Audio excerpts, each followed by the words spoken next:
Okay, just a quick hello and welcome to everybody joining us. My name is Laura Tavares. I'm the program manager for arts initiatives for the Greater Lowell Community Foundation, of which the Mosaic Lowell is a portion of.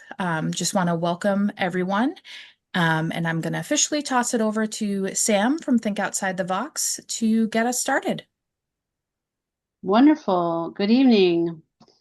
Um, I am Sam from Think Outside the Vox. I think I'm going to go forward and then backward for a second to just talk a little bit about access check with everyone. My access needs for this presentation are that I might take my glasses off to see you better and see the screen better, and put them back on when I need to read something off of a slide. Karen, do you want to say what your access needs are for this? Yes, I have two access needs tonight that are worth noting. One, I live with a incredibly unpredictable set of disabilities, and it sometimes may look like I'm either frozen or really angry, and it'll come on very suddenly. And that is actually just me starting to have pain. And I have medication here. There's no need to worry. People are used to this and they won't stop talking. I will generally turn my screen off while I get medication and get myself together so I'm not distracting from the presentation, but I will be listening and talking as well. Also, I have new glasses. I haven't had glasses updated in about 10 years, and my new glasses are still taking a bit for me to get used to, especially when looking at the computer screen. And so if I pause for a weird minute, it's because I'm struggling with reading the text on the screen, and I hopefully will get through this better each time I do it. Great. And chat etiquette, we are going to use our chat for this webinar. Sometimes we turn it off so it doesn't wreak havoc with screen readers. But I think we're going to use it today, and Olivia will be on point to read out things that are in the chat. The alternative is also you can direct message Olivia Reinebach on the Vox team, and she can read out your questions. So do feel free to ask questions as we go. We do want to make this interactive, and we're ready to stop at any time and dig in somewhere that we need to. I would like to make sure that everyone knows that this is auto captioned, and you can get your captions. Correct me if I'm wrong, because now I'm looking at the full screen. In my screen, I click more, and then I have the option of enabling my captions. I also have the option of pulling out the transcript so that I can see that on a separate screen as well. We're going to pin our ASL interpreters today while we're speaking so that we can have them pinned. The ASL interpreters have labeled themselves with interpreter after their name. They're Julie Simon and Ingrid Odell. And if you're asking a question or you're making a comment, excuse me, I would ask you to please say your name before sharing, so that we can identify you on the screen and find who's talking. You can certainly raise your avatar hand or your actual hand. And then we will be describing our slides as we go through. That helps anyone who's blind or low vision or looking at a teeny tiny phone to access the screen visually as well. So Does anyone else have any access needs that we should address before we get started?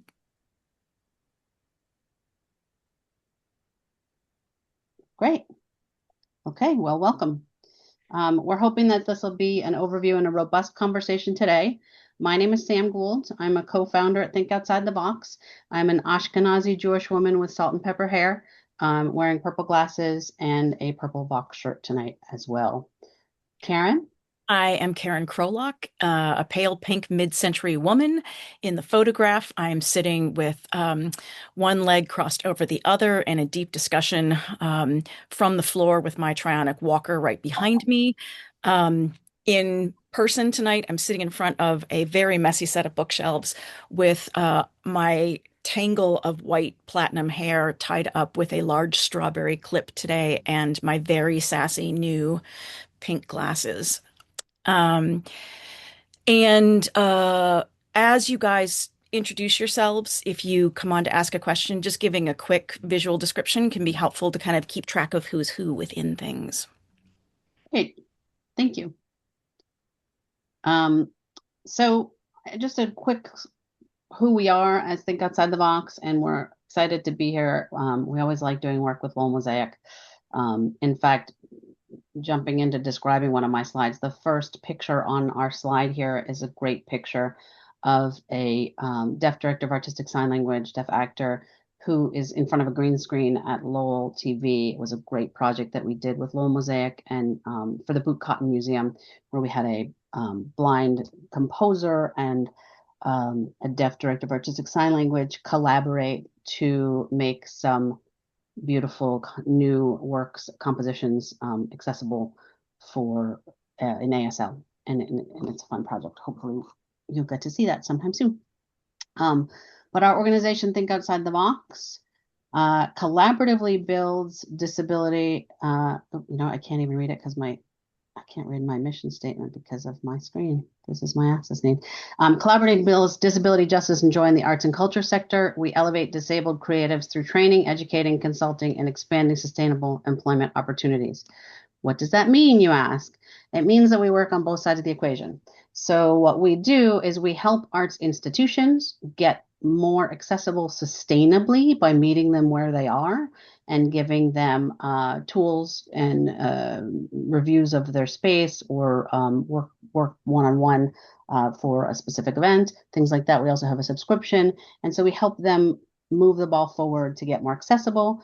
And we also work with blind, deaf, and disabled creatives to train, mentor, and onboard them into positions in institutions that need them. So the second picture, I will ask Karen to describe so I can take a sip of water, and then I will Um, in.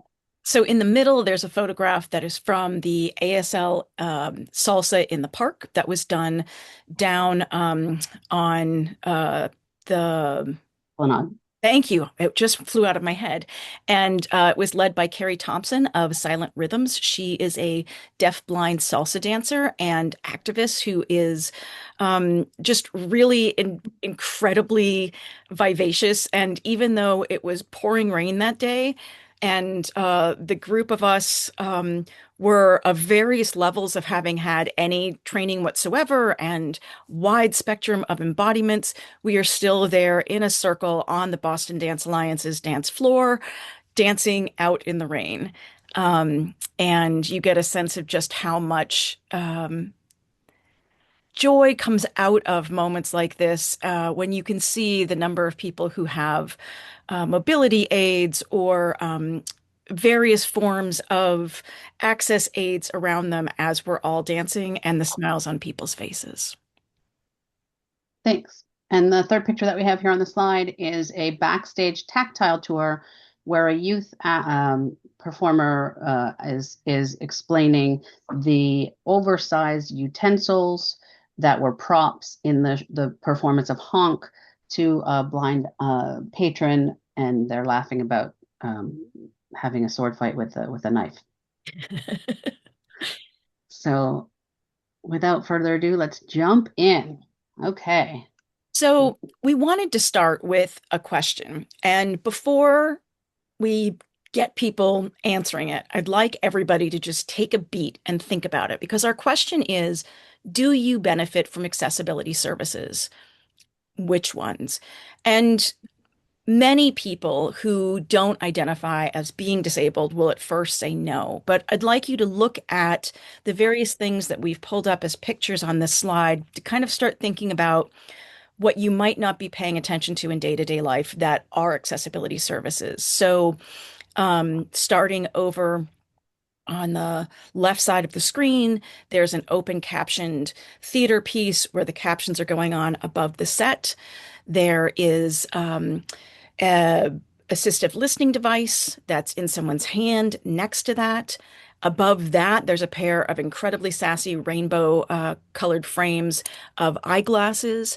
And then there is a picture of someone sitting out in their wheelchair in the park. Most likely, I'm going to guess at Shakespeare on the Common. And the sign for audio description is above that. And then you can see Kwaku, who works with Vox, pressing the walk signal on a stoplight and listening for the sound of it. And then below that, we have the sign for ASL interpreting. And keep in mind that these are just a few smatterings of things that you might use or be able to make your life easier. But take a second and see what you think might be accessible services that you utilize. You can leave them in the chat if you want to. You can raise your hand either virtually or physically and let us know that you want to jump in with some. But just take a second and see if there are ones that you can think of that you use regularly. And I'm just gonna give context. The last two pictures on the slide are actually Arlington Porch Fest. We did a review of their accessibility for Arlington Porch Fest, and we had a lot of fun there. And we also gave some really good practical suggestions of how they can make the neighborhood more accessible, because those were like right on the street.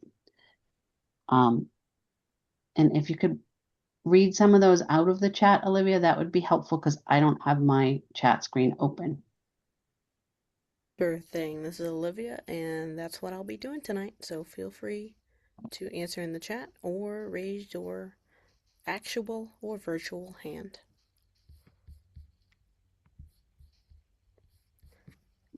I see something in the chat from Outlaw. Outlaw says captions and glasses are two of my accessibility tools.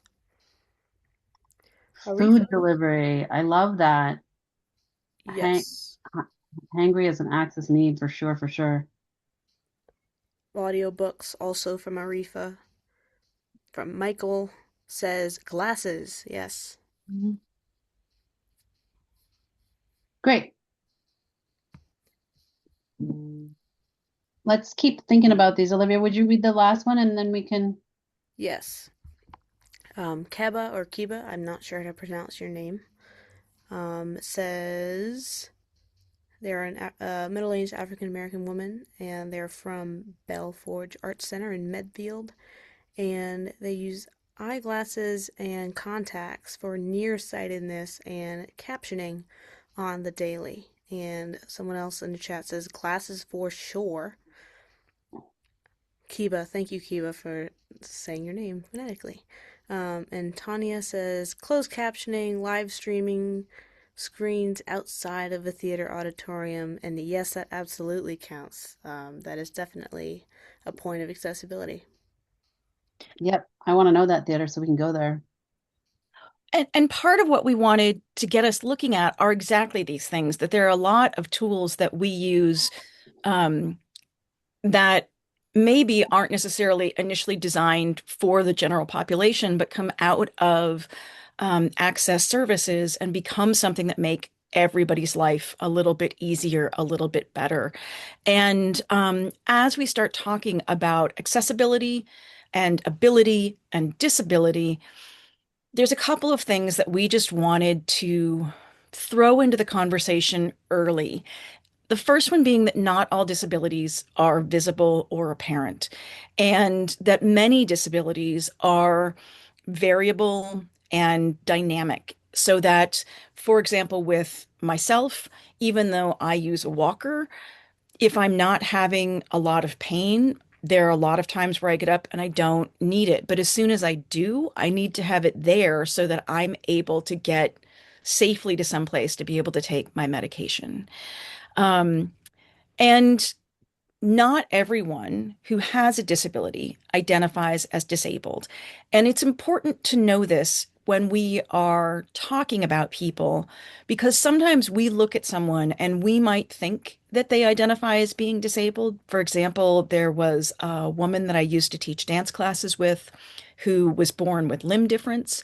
And we were talking one day, and she began talking about how upset she gets when people refer to her as disabled because she feels that she is a whole person. Her body has always been the way that it is. And for her, what is disabling are the environments around her, not herself. Um, it's also important to realize that disability is a regular human trait. It is a regular trait within nature and the animal world, within the plant world. And that disability is inevitable. If you are not experiencing disability right now, that doesn't mean that you will escape this mortal coil without ever going through it, even if it's just having a day where you get really sick, or um, as you age, having hearing loss. There are things that will happen to us that shift and fluctuate, so that ability is more the unusual rather than the norm. Um, and again, ability is always going to be variable and fluid, even when we are feeling fully able-bodied. We may go out and do a run and then afterwards feel really exhausted and need to like get a bunch of electrolytes in our system. And that's an access need. The last two things I really want to take a second with, because I think as arts administrators, particularly arts administrators who want to be working more with equity and inclusion, it can be scary sometimes to know whether or not you can name certain things. And disability is not a dirty word. It is a very useful word for people that live with disabilities to name and be able to describe their lived experiences. And there's power within the disability communities, because it's not just one monolithic group. There's real power in naming and owning disabilities and being able to ask for access needs and have conversations even when access needs are competing against one another to support and care for each other. Can we go to the next slide, Sam? This is Olivia. I want to point out in the chat, the person logged in as Google Pixel 8 says, I'm glad you pointed out that not all disabilities are visible. I am disabled due to traumatic brain injury and open heart surgery. And I want to also add, the same person said, I use this phrase, disability versus disability. And we had some applause from Outlaw Ooh, around the point of yeah. not all disabilities are visible. Thank you. Thank you. I I want to hear more about the disability versus disability at some point because that's really fascinating. And I also just wanted to point out that um, more than just that disability is not a dirty word, legal civil rights hinge on actually naming disabilities. And so it's important that we acknowledge them, we accept them, we name them, and not talking about them is essentially erasing us as disabled individuals. And so we want to avoid that. So I just wanted to put a flag on that as well, Karen. Yes, Um, thank you. I skipped over that part of things. But it's true. As we talk about why it's important, um, it does help people to be able to identify as disabled in order to get their basic needs cared for. And one of the big things that I'm hearing come up is this being able to identify disabilities as not being visible, that you can see with the how common are disabilities today. This is information that was taken from the CDC's Disability and Health Data System in 2022. And it's an infographic that was updated in 2024 that shows the most common disabled identity is having cognitive disabilities at 13.9%. And that can be um, things that are related to dyslexia, dysgraphia. It can be things that are related to emotional disorders, uh, anorexia, disordered eating, PTSD. It can also be people who do have a traumatic brain injury, and they can either be all of these things can either be something that's acquired during the course of someone's life or something that someone is born with. Then the next most common thing are mobility disabilities. And it's important to know that not all mobility disabilities will present with a wheelchair, that some people might use a walker, some people might use crutches, some people might use a cane that has a four-prong at the bottom of it. Some people may just use a regular one central cane. And it's important to know that sometimes people with mobility disabilities might not even have a device that they bring with them. They may rely on people around them. Um, as we get to independent living, 7.7% of people living with disabilities need to be living with some form of care around them so that they are not living on their own. Then hearing disabilities make up 6.2% of our population. Vision disabilities make up 5.5% of our population. And the last group that's tracked here is self-care. And I just want to take a second with this one because I think that it can be something that we really don't think about when we are creating public spaces, that people may need a care attendant who comes with them. And so being aware that that may mean that for those people, it might be worthwhile to offer having care attendants not have to pay the same rate as other people since they are there working. Um, and also that there may be things that are necessary in the disabled bathrooms that don't present as having like a walker or a mobility device, but that they still need to be able to use spaces like that because they have someone who helps them with various parts of their own self-care. As we look at that list, I just want to ask if there are any questions before we move on, in case anybody is looking at that and feeling like they aren't clear on what all of those divisions are.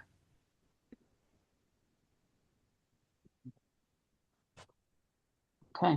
Great. Um, I think we have a lot of artists in the room, and so I'm going to just read Article 27, a quote from the Universal Declaration of Human Rights from 1948, which is that everyone has the right freely to participate in the cultural life of the community, to enjoy the arts, and to share in scientific advancements and its benefits. So I just want to ask everyone to just sit with that for one moment, because we all have a human right to the arts. We all have a human right to participate in this cultural, vibrant cultural life. You guys have it really good in Lowell with Lowell Mosaic and all of the stuff that you have going on. And we have the right to, bless you, we have the right to participate in all of that. This is Olivia. We got a heart reaction on that quote. And Outlaw in the chat has added, to add to the self-care bit that Karen, you were talking about. I just want to mention that I recently learned the building codes are updating to require adult changing stations in many restrooms. Great. Yeah. Cool. Thank you, Outlaw. Okay. This section is going to be a little meaty, and it's an overview. So if and when you want to dig in, interrupt me.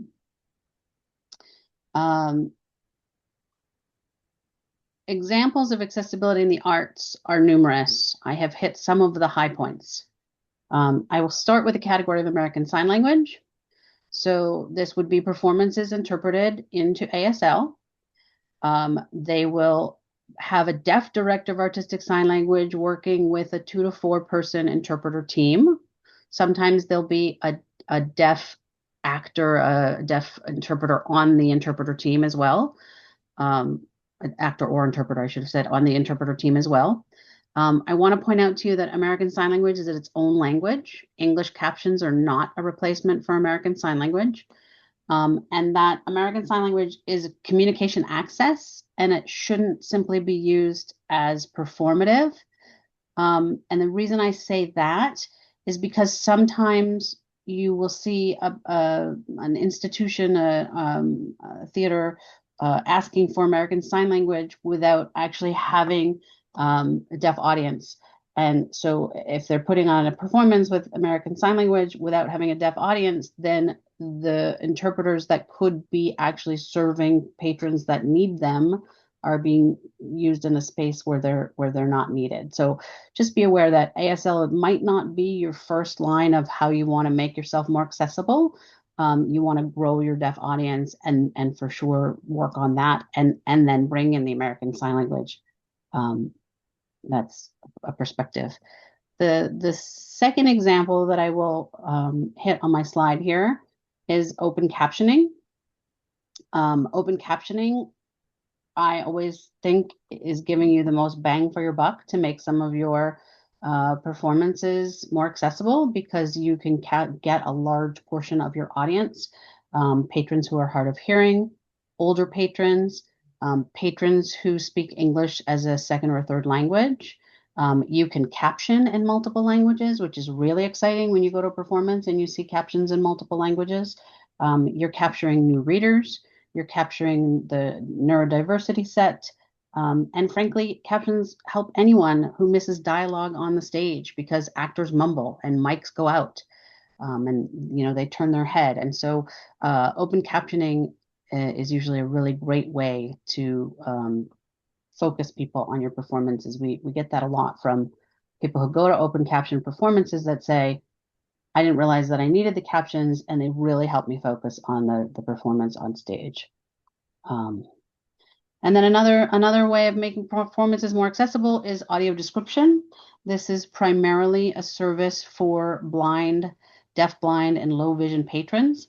You can think of it as a sportscast. If you've never experienced audio description, I highly recommend trying it next time you are at a performance with AD or at a movie. You get a lot of Easter eggs and contextual information that you wouldn't necessarily know about a performance.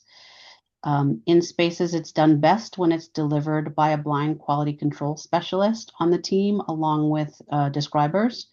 It can also be in conjunction with tactile tours, where patrons can feel some of the sets and costumes and props in advance.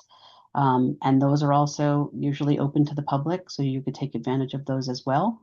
Most often, audio description is delivered through a headset like we had on our first slide, so that the patrons are wearing the headset for the in-show description, but sometimes pre-show sometimes the audio description is delivered live. Elise Patterson at Abilities Dance does all of her audio description live and open. In open door theater, the pre-show is delivered open for the whole audience to get the experience of the sets and costumes.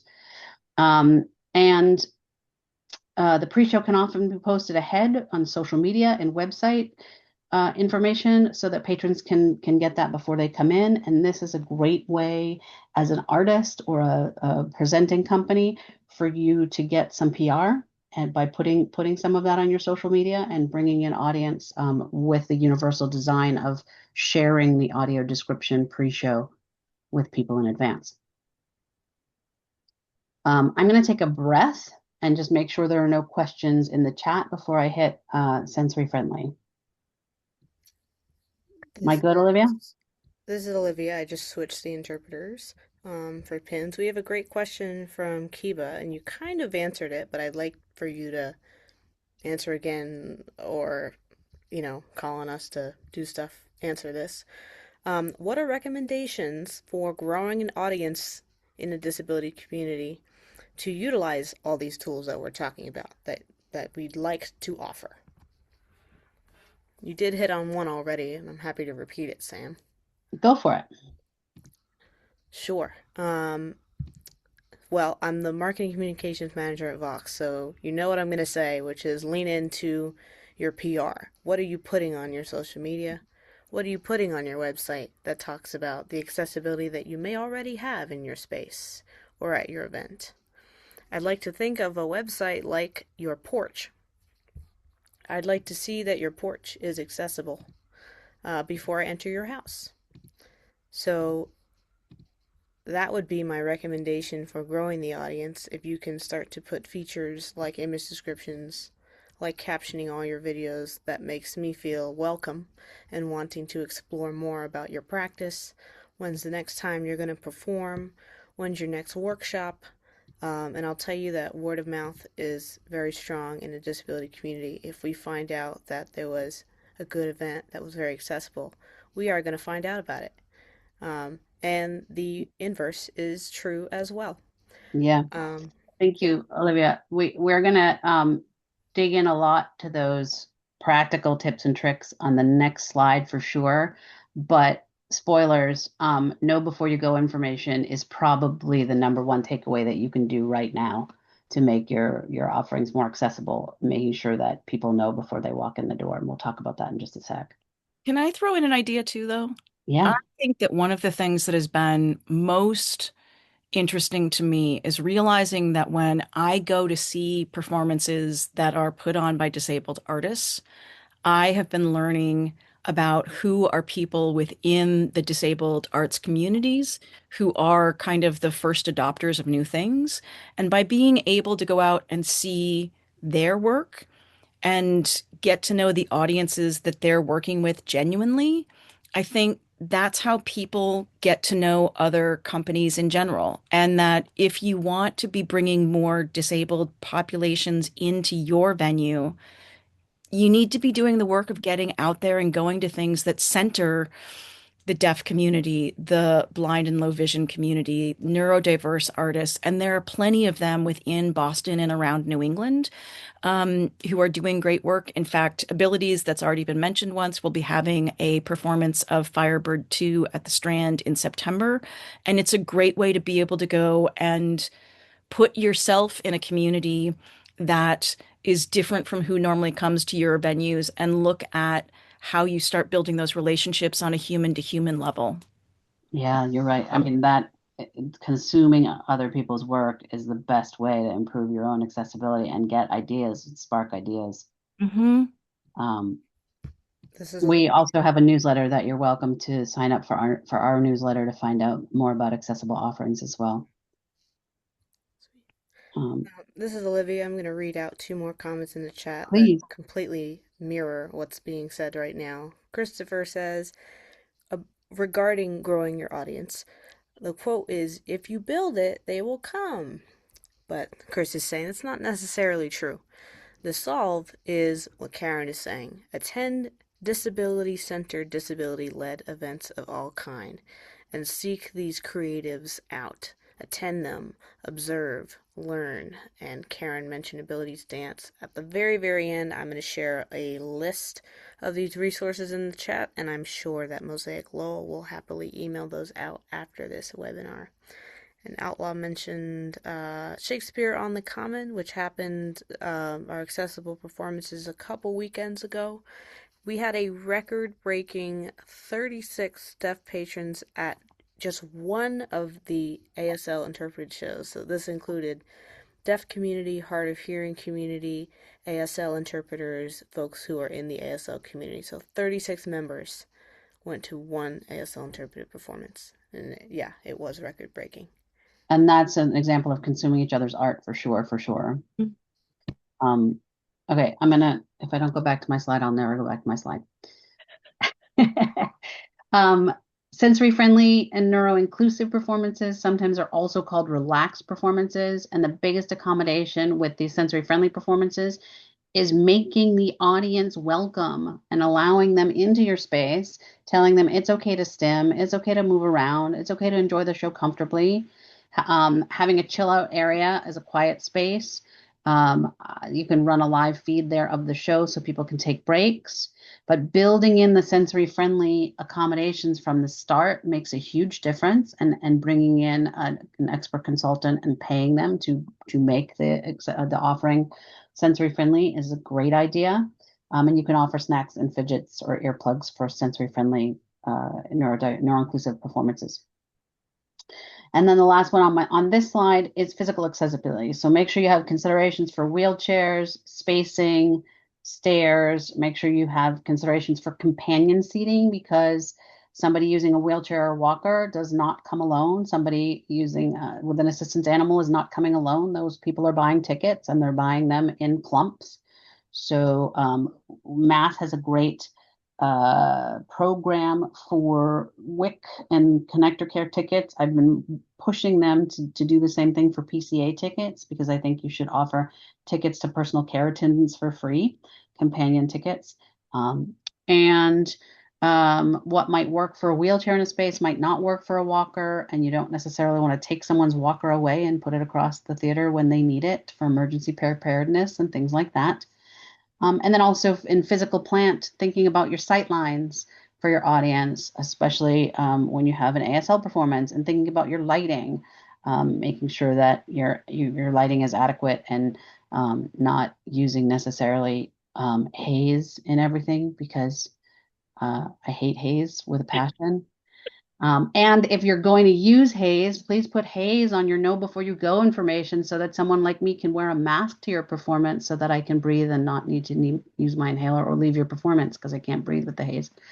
And then acoustics. Acoustics is important.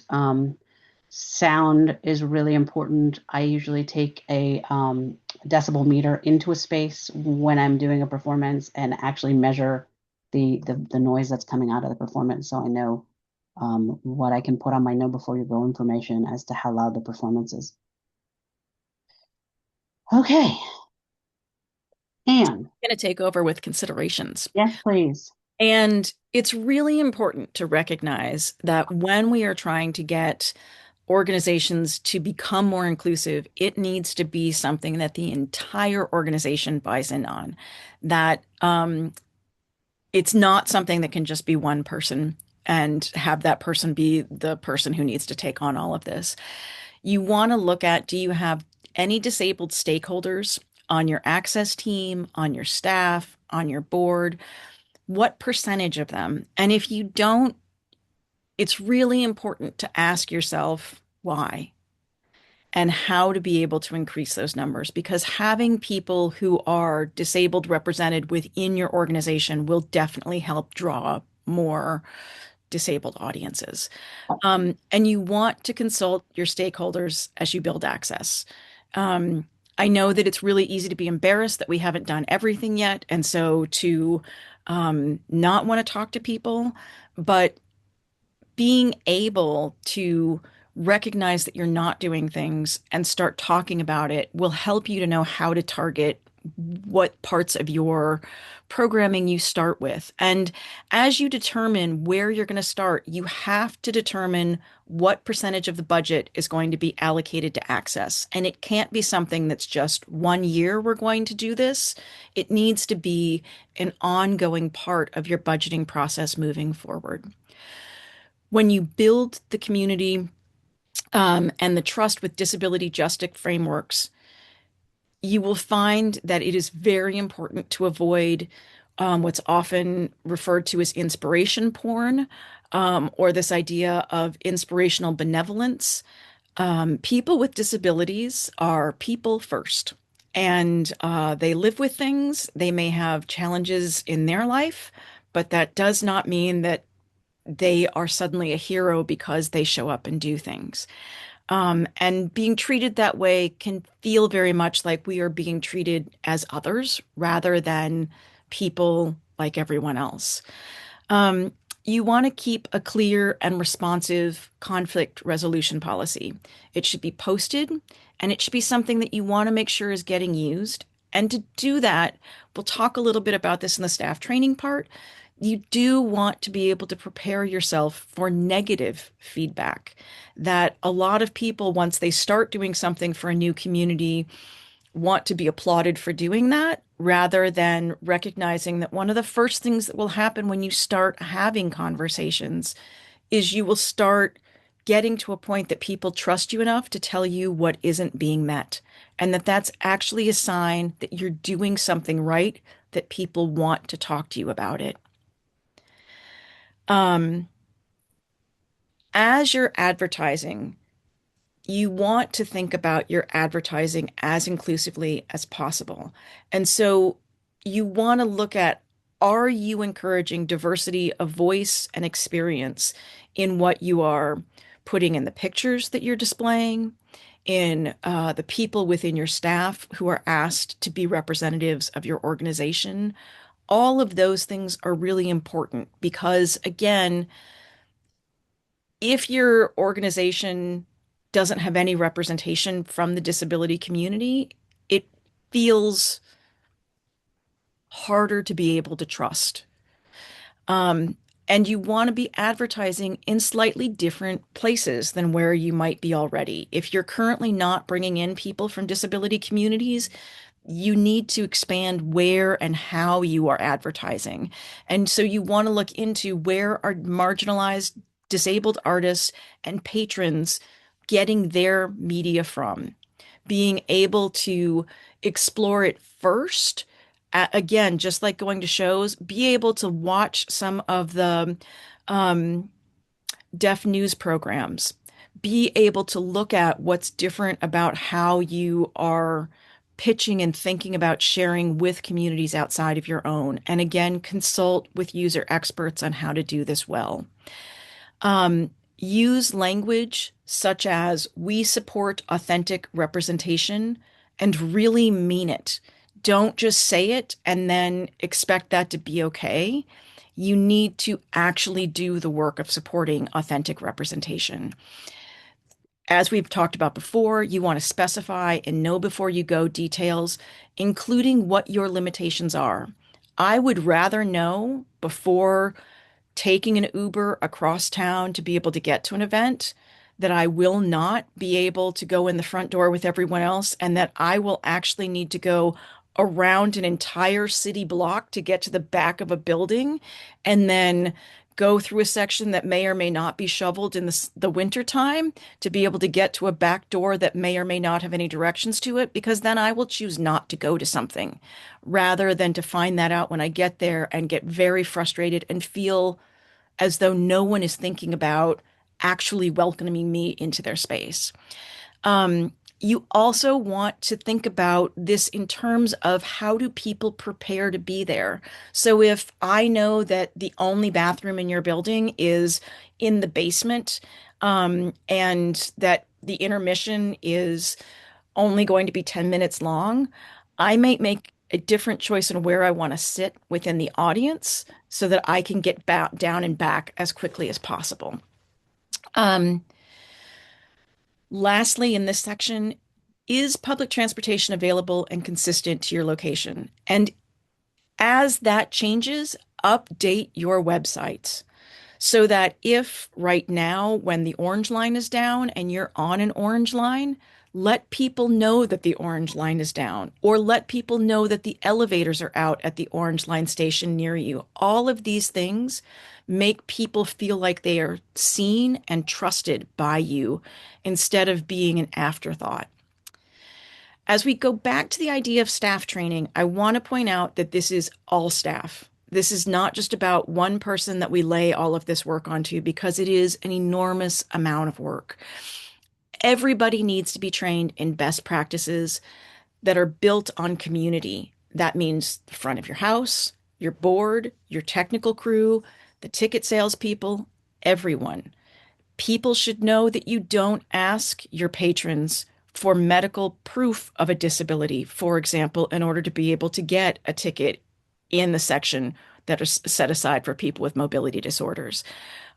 You want to hire disabled user experts, not just to be advisors, but to be trusted companions in this work with you so that you can really bring them in and have open conversations with them and really listen to the types of things that are going to be needing to work on.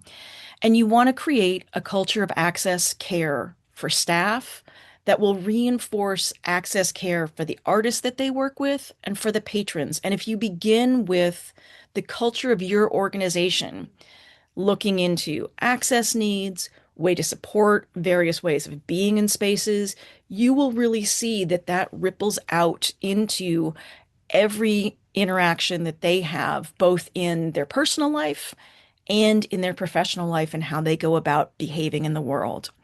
And if you bake this accessibility into procedures and have regular pulse checks and annual trainings, this becomes so much easier to be able to manage. Because I know, as somebody who has an acquired disability, set of disabilities, I know it can feel overwhelming when you start this process to look at how do I do all of these things at once. And if you make it something that is a regular habit and understand that it's going to be continued growth rather than someday getting to the magic place where we are suddenly able to accommodate everyone all the time, it makes it much easier to manage that level of stress.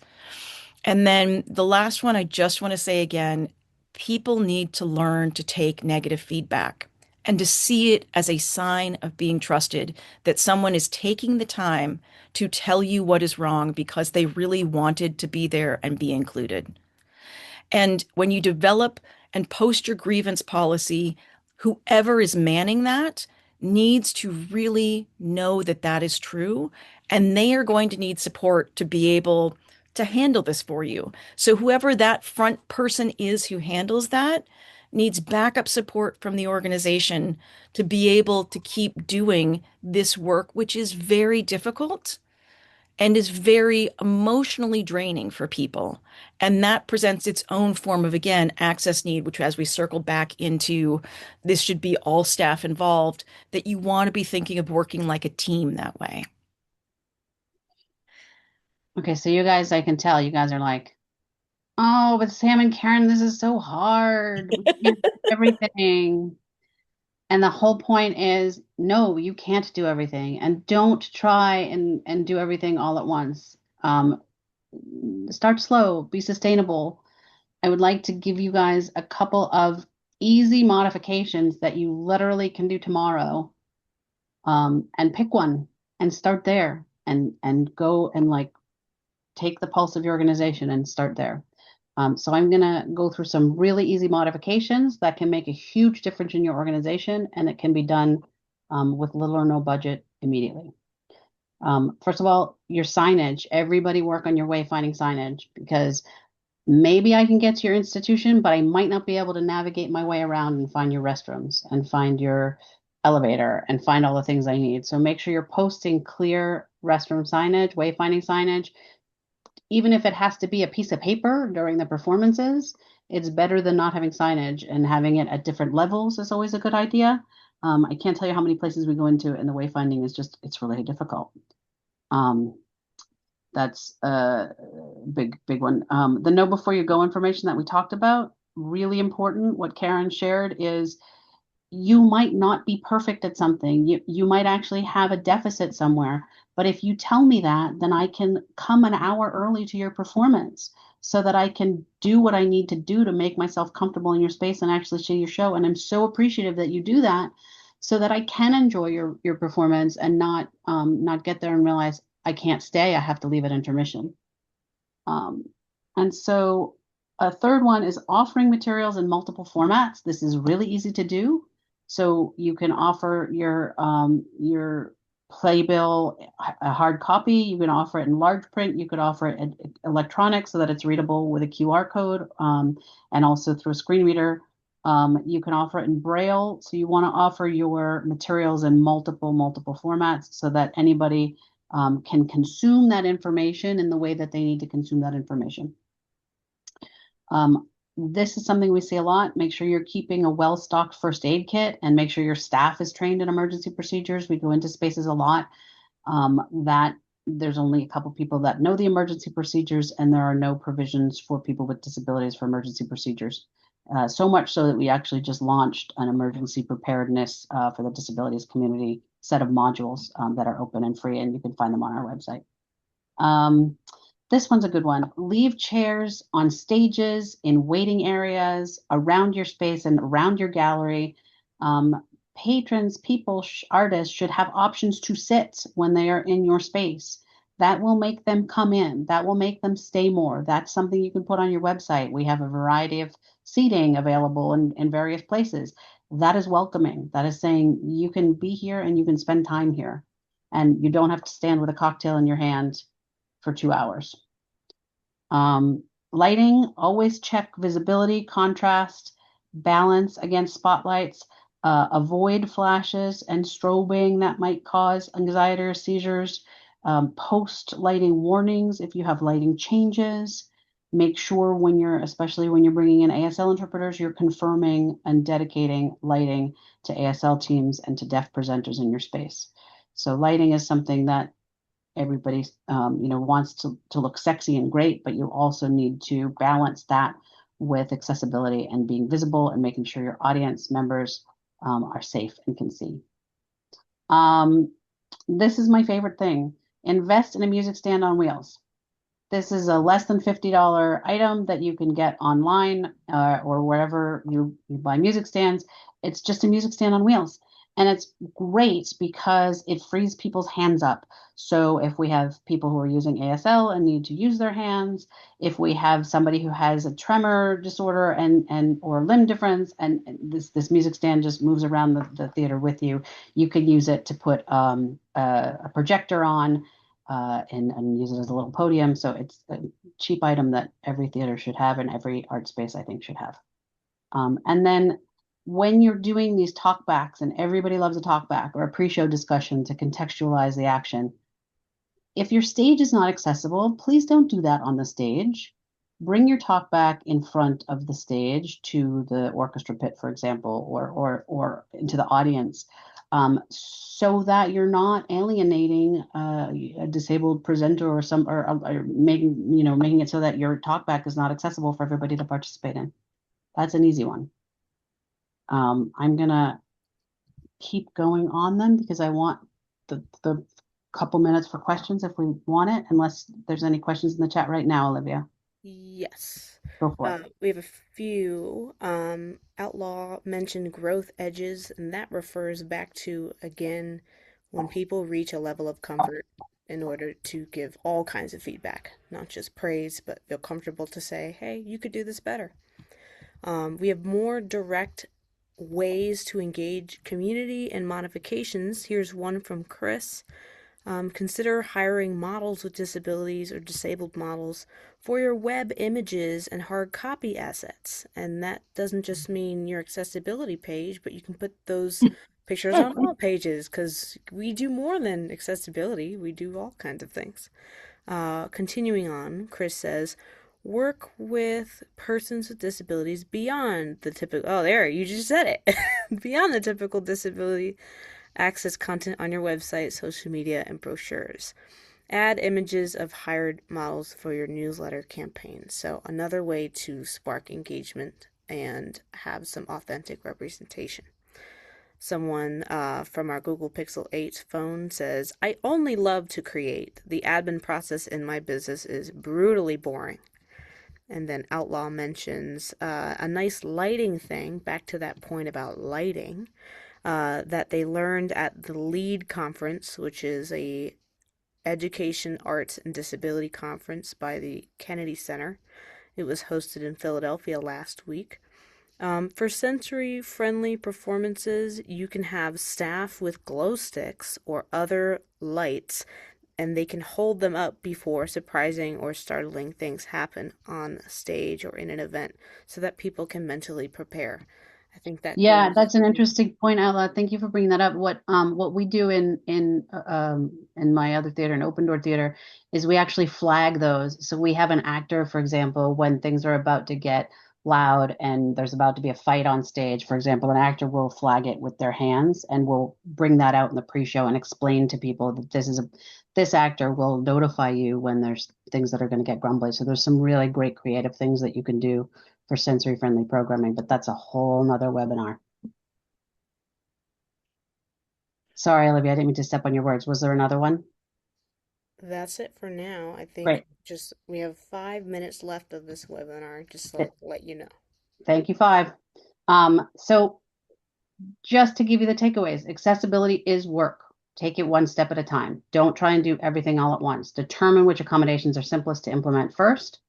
Don't be afraid to make mistakes. Some of the best art that I've produced and some of the best accommodations that I brought in were because I initially screwed them up first.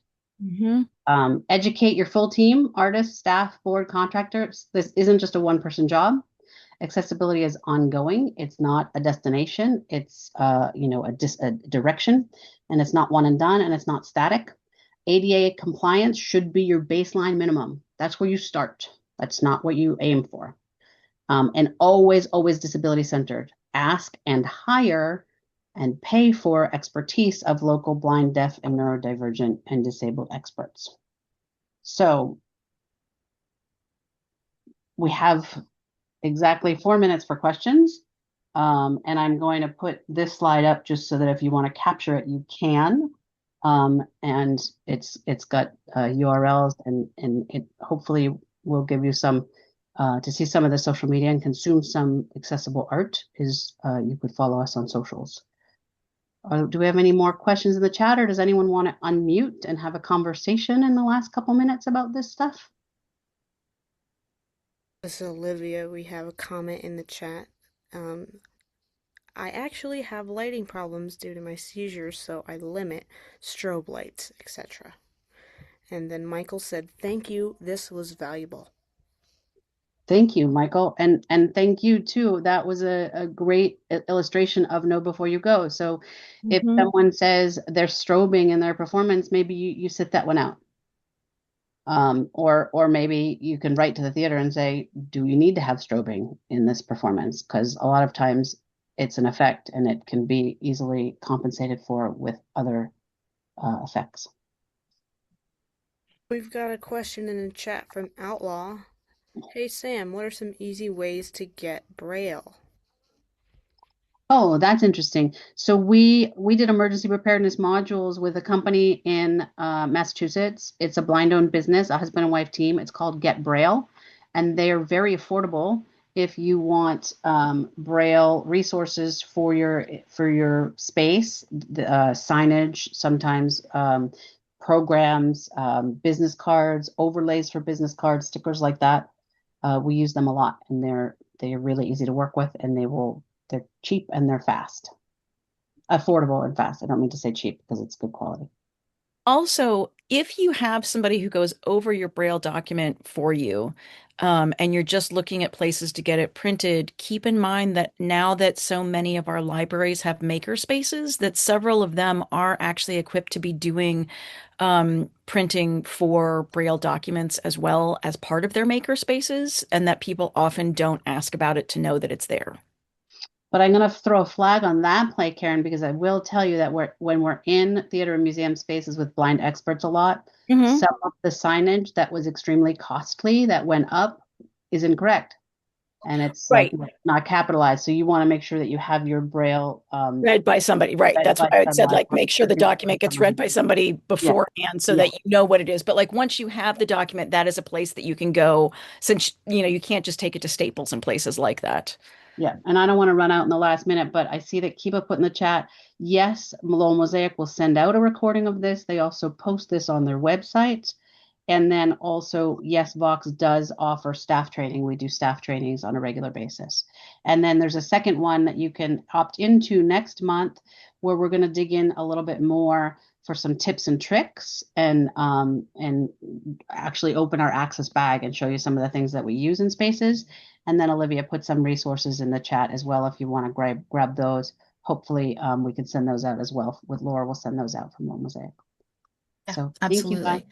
1 minute to spare. Thank you, Sam and Karen and Olivia, and to our ASL interpreters. One note, actually landing in your inbox right now should be a link to a survey. Please send us your feedback. And as Sam mentioned, we will send out the resources, the recording, transcript, etc., within the next couple of days. Great. That's it. And I saw some of your email addresses, and I reach out and share your art because there's nothing that we like more than to consume other people's great work in the community. Great. Thanks so much. Good night. Thanks, everyone. Have a great night. Thank you. Bye-bye.